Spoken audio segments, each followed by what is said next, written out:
Hey y'all, welcome back to my channel. My name is Caitlin and I'm the artist behind the illustrated spellbook. Today I'm going to be talking you through a speed paint of a kick-ass pirate, an original character commissioned by one of my clients. To begin, I created a few preliminary pose sketches to offer options to the client.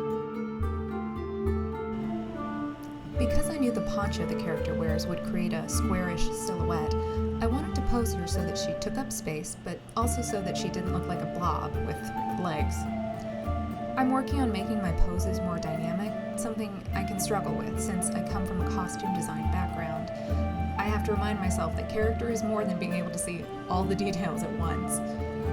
The client liked the tilt of the head on one pose with the general shape of another, so here's where we do a little Frankensteining. I have a questionnaire I ask all my clients to fill out that gives me enough info to price out the piece, begin gathering my inspiration and research, and finally start sketching. If you'd be interested in knowing a bit more about how I came up with that questionnaire, let me know in the comments. This particular client's questionnaire let me know the following about this character. She's a water genasi. For those unfamiliar, that's a type of person in D&D with an inherent affinity for a certain element. The character is about 26 with a lean build and purple skin. She's got a prominent scar on her neck, as well as a snake tattoo that wraps around like a necklace. The client requested the poncho and double rapiers, plus a preference for blacks, grays, and maroon red in the clothing colors. The general vibe for the character should be stoic and/or serious. Having wrapped up my detailed sketch and having a feel for what kind of materials I'd like each piece to be, her jerkin, for example, is a leather with a quilted suede inset piece. I add my background colors, or at least what I think they'll be, and I start to block in the main color shapes of the figure. I always begin painting skin by adding a sheer wash of red, no matter the color beneath.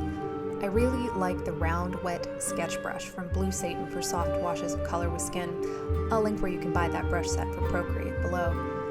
While I often treat clothing articles or objects with a specific process, flat color, then shadow layer, then general light, then highlights, I find that I tend to be more comfortable painting skin and facial features all in one go. I really respond to the figure breaking out of the frame of the background. I do a lot of that. I do offer more complex backgrounds, but this is a good idea of what you get when the focus is the figure. In this case, I wanted to give vaguely ocean/dockside/ship, etc., without going too crazy. Remember I said that, we're gonna circle back because I can't help myself sometimes.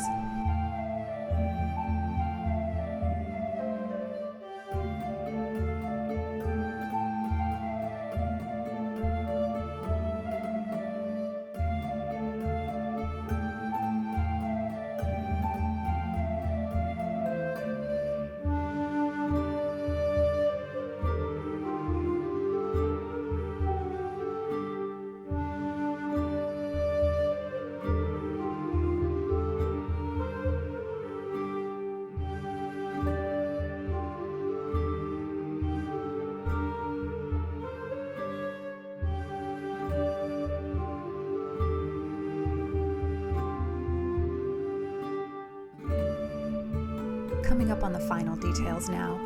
A bit of rim lighting is a must to make the figure pop. And remember what I said about plain backgrounds and how I can't help myself sometimes?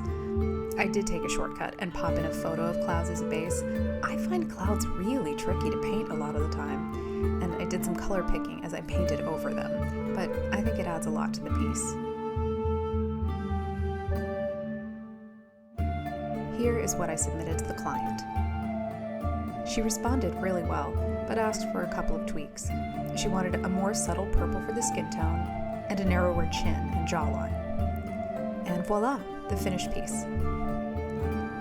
I hope y'all enjoyed this speed paint, and if you're a fellow artist or are simply interested in the kind of artwork that I do, I'd love to connect. Please like, comment, and subscribe, and you can find links to all my socials below. Happy painting!